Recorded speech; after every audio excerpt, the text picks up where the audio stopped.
Hai, stroker harus bahagia. Salam, saya harap para stroker, Bapak Ibu tetap sehat, tetap semangat menuju kepulihannya, mengejar pulih, menjemput pulih. Bapak Ibu, hari ini saya akan video call dengan salah satu rekan kita, Mas Sulfi yang ada di Tangerang, yang hari ini tepat 1 bulan pasca stroke hemoragik. Beliau kena di serangan stroke, pecah pembuluh darah di kanan sehingga lemah yang kiri. Ya, beliau berharap kita semuanya support dan saling mendoakan agar juga beliau bisa menjemput pulih dan semangat berlatih. Ya, stroker harus bahagia nih. Pagi hari ini saya WA call dengan Mas Sulfi ya, Mas Sul ya namanya ya. Oke, Pak. Oh, Mas Sulfi. Oke, Mas Sulfi tinggal di Tangerang nggih, Mas Sul nggih. Nggih. Mas Sul, boleh ceritakan nggak waktu kondisi Mas Sul tuh kenanya seperti apa sih, Mas? Kenapa Mas kok bisa kena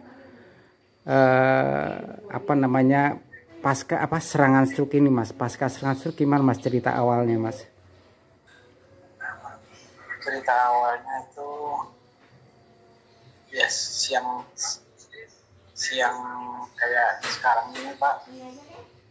Saya itu mengerjakan pipa-pipa paralon di kontrakan.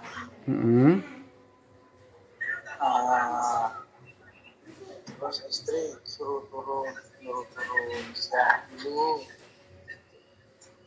Nah, pas di atas toren itu saya udah mulai keras enak, Pak. Terus sempat limbung mau jatuh.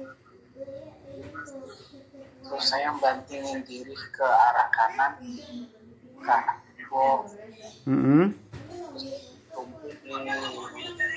tumpu di sikut, Pak. Waduh, untung ada tumpuan ya, ada ada bisa numpu waktu itu ya. Iya, sikut jadi luka-luka. Terus saya nyender di tembok. Setelah pusingnya agak reda, terus saya dulu istirahat sebentar. Terus jam 8 malam,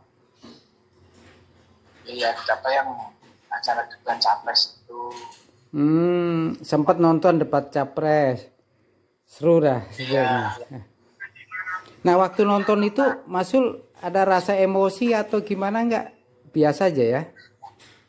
Biasa aja sih, Pak. Biasa aja ya. Oke. Ada kayak grenyem-grenyem di sisi kiri. Udah merasa waktu itu grenyeng-grenyeng nggih? Iya. Badan sebelah kiri. Oh. Itu di rumah, Pak. Oh, di rumah. Saya libur itu. Oh, waktu libur nggih. Iya, pas libur kerja. Terus pas saya ke kamar di kasur, saya panggil istri, "Ma, ini kok badan kiri ya kerasa ini ya, kerasa kayak mati rasa," saya bilang. Terus tahu saya ngeblak di kasur, Pak. Oke. Nah, terus dipanggil tetangga, bawalah saya ke rumah sakit Darmukot, rumah sakit Hermina Ciledug. karena nggak lengkap, akhirnya saya dirujuk ke rumah sakit Hermina dan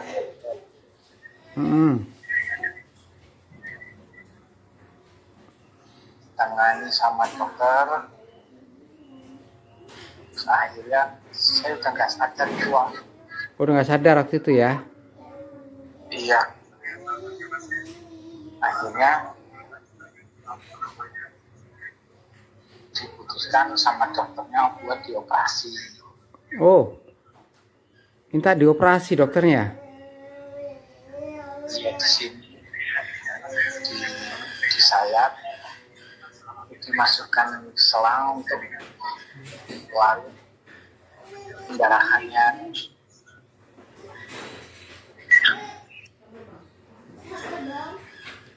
Oh itu? Sekitar 8, sekian cc lah, Kak. Oh itu Masul ya, jadi Masul dioperasi ya Mas ya?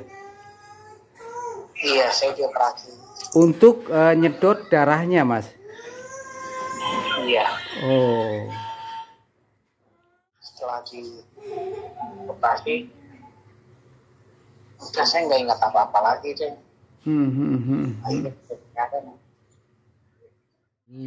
Masul, aku mau tanya nih, Masul, apakah memang punya penyakit darah tinggi, Mas?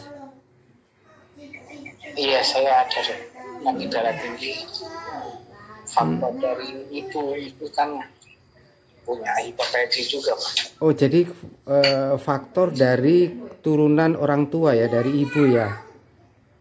Iya. Kalau gitu Masul sudah minum obat ya sebelumnya ya? Memang rajin ya? Iya, biasanya selalu sedia obat. Selalu. Hari itu kok obatnya itu habis gitu, Pak. Hari itu? Oh. Berapa hari Masul nggak minum obat, Masul? Sekitar 2-3 harian lah, Kak. Oh, 2-3 hari nggak minum obatnya ya, karena habis Alfa tidak sempat, istilahnya tidak menyempatkan diri untuk beli obatnya, nggih Mas ya? Iya. Janji Masul. Iya. Ya Masul, saya berharap Masul tetap semangat, pikiran tetap tenang, fokus pada latihan yang simpel aja Mas. Gerakan tangan tadi ya Mas ya, yang saya bilang tangan digerakkan, kemudian latihan berdiri. Nah itu harus dibantu sama istri ya Mas ya, dibantu ya, jangan sendirian ya. Masul harus duduk bangun gitulah ya, Pak. Betul. Duduk bangun. Nah waktu duduk jangan langsung dihempas ya. Duduknya juga harus kalem, jangan dibanting. Nah terus ya tadi itu tangan juga digerakkan, jari-jari berusaha untuk digerakkan. Kemudian pikiran, makan dijaga ya Masul ya. Iya Pak. Pola makannya dijaga biar Masul cepat pulih lah. Saya berharap Masul cepat pulih. Dikejar Mas untuk kepulihannya 3 bulan, 6 bulan Masul bisa latihan jalan dengan baik. Pergerakan tangan sudah mulai membaik Mas. Saya berharap begitu. Saya berharap Masul biar cepat pulih dan tetap semangat untuk menuju pulih. Oke Masul. Oke. Siap Masul. Salam buat keluarga, buat istri, buat anak-anak. Ya Bapak Ibu para stroker, jadi saya rangkum saja apa yang sudah diceritakan oleh Masul via WA call tadi. Jadi tanggal 12 itu beliau pulang sampai rumah pukul 24. Kemudian jam 3 paginya tanggal 13 beliau mengantarkan anak ke sekolah karena ada dharma wisata atau jalan-jalan ya istilahnya. Nah kemudian dari situ pagi-pagi beliau tidak beristirahat, tetapi beliau langsung membersihkan toren, merapihkan katanya, merapihkan pipa-pipa di atas toren, berarti dia naik melewati tangga.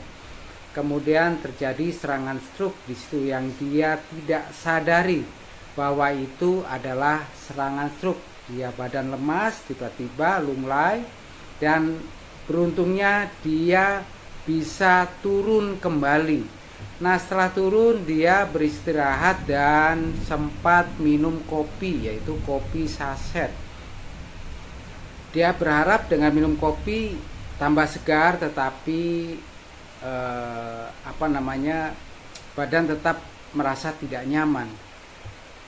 Dia tidak langsung ke dokter waktu itu, dan kemudian malam hari pukul 8 katanya dia masih sempat nonton TV, ada debat capres waktu itu yang gelombang pertama tanggal 13 Desember.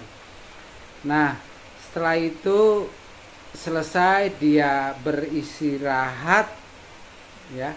Nah, saat itu baru dia badan langsung lemas. Setelah selesai menonton itu, dia badan langsung lemas. Baru beliau minta untuk diantarkan ke rumah sakit. Nah, Bapak Ibu, jadi pesannya dari pembicaraan saya dengan Mas Sul di Tangerang ini bahwa kita harus pertama menjaga pola istirahat yang cukup. Kalau memang sudah lelah, sudah ngantuk, sudah berat mata, lebih baik beristirahat, tidur. Jangan kita berpikir minum kopi nanti badan akan lebih nyaman. Tidak, lebih baik Bapak Ibu tidur. Kemudian yang kedua, Bapak Ibu juga harus menjaga tensi darah ya. Jadi Mas Sul ini mempunyai keturunan tensi darah tinggi dari orang tuanya, dari ibunya. Nah, itu yang harus dijaga adalah minum obat yang sudah dianjurkan oleh dokter. Jangan diabaikan seperti saya dulu juga mengabaikan, dan hal itu terjadi. Nah, ini Mas Sul juga rajin minum obat, tetapi sebelum kejadian itu 3 hari dia tidak minum obat darah tinggi karena alfa habis. Dia tidak sempat untuk membeli obat tersebut ya Bapak Ibu. Nah, terus kemudian Bapak Ibu harus menjaga kesadaran ketika tubuh ada sesuatu yang lemas atau mungkin sereng-sereng itu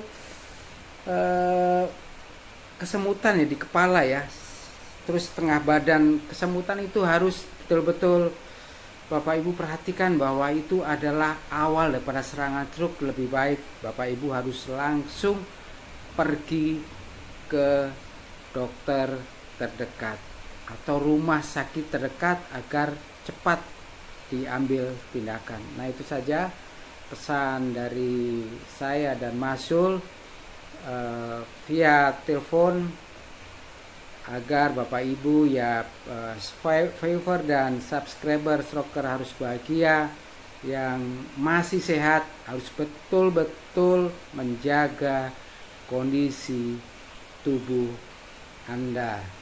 Terima kasih. Salam Stroker Harus Bahagia. Tuhan memberkati.